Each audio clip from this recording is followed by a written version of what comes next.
क्या आप further studies के लिए अब्रॉड जाना चाहते हैं? तो फिर सोचना कैसा, अपने ख्वाबों को हकीकत में बदलने के लिए एमट्रिक्स ओवरसीज कंसल्टेंट्स पर तशरीफ लाइए। यहाँ का सक्सेस रेशियो 99% है। यूएसए, कनाडा, ऑस्ट्रेलिया, यूके और यूरोप में हमारे क्लाइंट्स स्टडीज के साथ साथ वर्क भी कर रहे हैं और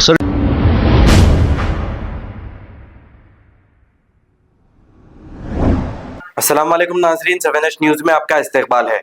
अलवाल पुलिस स्टेशन हुदूद के इलाके में मौजूद अलवाल श्री बेकरी के पास एक बुजुर्ग शख्स रोड क्रॉस कर रहा था कि एक बाइक सवार ने इस शख्स को बेतहाशा पीट दिया।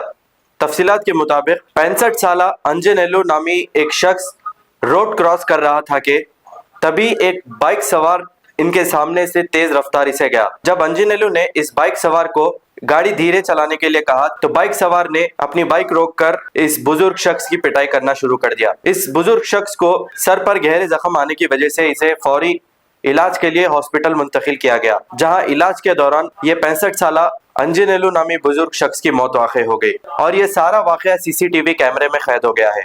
इत्तला मिलते ही पुलिस ने मौके पर पहुंचकर बाइक सवार पर एक केस दर्ज किया है। आइए देखते हैं ये रिपोर्ट।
क्या आप फर्दर स्टडीज के लिए अब्रॉड जाना चाहते हैं? तो फिर सोचना कैसा, अपने ख्वाबों को हकीकत में बदलने के लिए एमट्रिक्स ओवरसीज कंसल्टेंट्स पर तशरीफ लाइए। यहाँ का सक्सेस रेशियो 99% है। यूएसए, कनाडा, ऑस्ट्रेलिया, यूके और यूरोप में हमारे क्लाइंट्स स्टडीज के साथ साथ वर्क भी कर रहे हैं और services free profile evaluation, spot listing of universities based in eligibility, application processing, visa mock and guidance, free counselling and admissions and accommodation assistance. हमारा पता मातृश्री अपार्टमेंट अपोजिट जोडियो, बशीरबाग रोड, हैदराबाद। मोबाइल 9581987528। खबर है शहर की, खबर है गाँव की, खबर है सारी दुनिया की। 7H न्यूज़ पसंद आए तो लाइक कीजिए, शेयर कीजिए और सब्सक्राइब करना ना भूलें। 7H news.